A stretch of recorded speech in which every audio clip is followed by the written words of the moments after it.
वाक़िमुस्सलात व आतुज़्ज़कात, ऐ ईमान वालो नमाज कायम करो और ज़कात अदा करो। यानी कुरान मुक़द्दस में अल्लाह तबारक व तआला ने बेशुमार मकामात पर ज़िक्र फरमाया है कि जहाँ पर अल्लाह ने फरमाया कि नमाज अदा करो, वहीं पर फरमाया कि ज़कात भी अदा करो। नमाज कायम करो, ज़कात अदा करो। तो जैसे नमाज का हुक्म अल्लाह की तरफ से है, इसी तरह ज़कात का हुक्म भी अल्लाह की तरफ से है। तो ज़कात अदा करो। तो ज़कात किन को अदा करनी है? ज़कात उनको अदा करेंगे जो साहिब निसाब नहीं है, यानी जिनके पास 52 तोले चांदी या इतने पैसे नहीं हैं, तो उनको आप ज़कात अदा कर सकते हैं। और ज़कात अदा करने में रिश्तेदारों में किन किन को आप ज़कात अदा कर सकते हैं, तो याद रखिएगा कि चंद एक हैं, उनके अलावा आप सारे ख़ानदान के लोगों को ज़कात अदा कर सकते हैं। यानी जिनको आप नहीं अदा कर सकते वो कौन से हैं?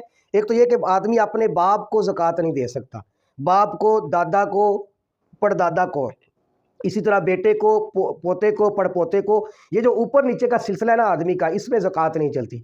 इसी तरह माँ अपनी बेटी को, अपनी बेटी की बेटी को, और इसी तरह बेटी माँ को, नानी को, पड़नानी को, ये जो सिलसिला है ना, नाना पड़नाना, ये जो सिलसिला ऊपर नीचे का होता है, इसमें बंदा ज़कात नहीं दे सकता।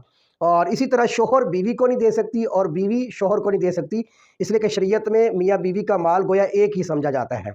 इसके अलावा जितने भी ख़ानदान के लोग हैं उन सब के अंदर ज़कात आप दे सकते हैं बड़ी आसानी के साथ शरीयत में, बल्कि पसंदीदा है कि रिश्तेदारों में ज़कात दें ताकि सिला रहमी का मामला भी आ जाए। लेकिन अल्लाह माफ़ फरमाए, हमारे यहाँ रिश्तेदारों में ज़कात बिल्कुल नहीं दी जाती, इसलिए कि हसद और कीना रिश्तेदारों में होता है, ख़ानदान के लोगों में लड़ाई झगड़े, हसद और कीने जगह जगह पर चलते हैं, इसलिए बड़ी दूर जाके दुश्मनों तक को भी ज़कात लोग दे देते हैं।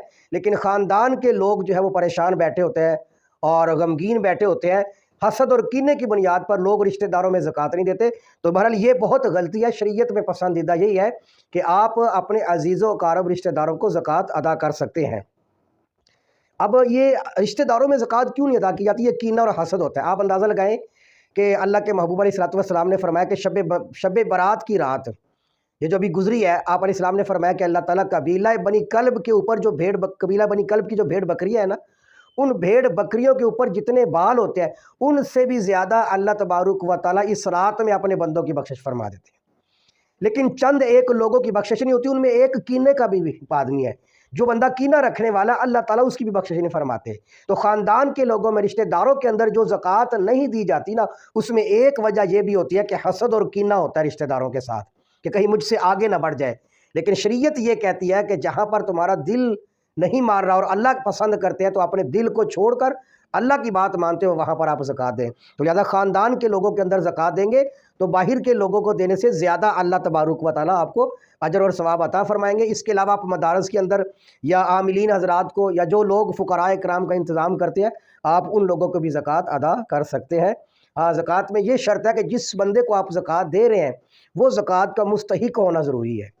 यानी मुस्तहिक कौन है? जो 52.5 तोले चांदी का मालिक ना हो, या 52.5 तोले की चांदी के जितने पैसे बनते हैं उनका मालिक ना हो, या सोना चांदी, थोड़ा सा सोना थोड़ा सा चांदी और कोई माल तिजारत किसी बंदे के पास पड़ा हुआ, और तीनों चारों चीज़ें मिलाकर भी 52 तोले चांदी का वो मालिक नहीं बनता या उतने पैसों का मालिक नहीं बनता, तो उस बंदे को ज़कात दी जा सकती है और आप ज़कात अदा करेंगे तो आपकी ज़कात भी अदा हो जाएगी।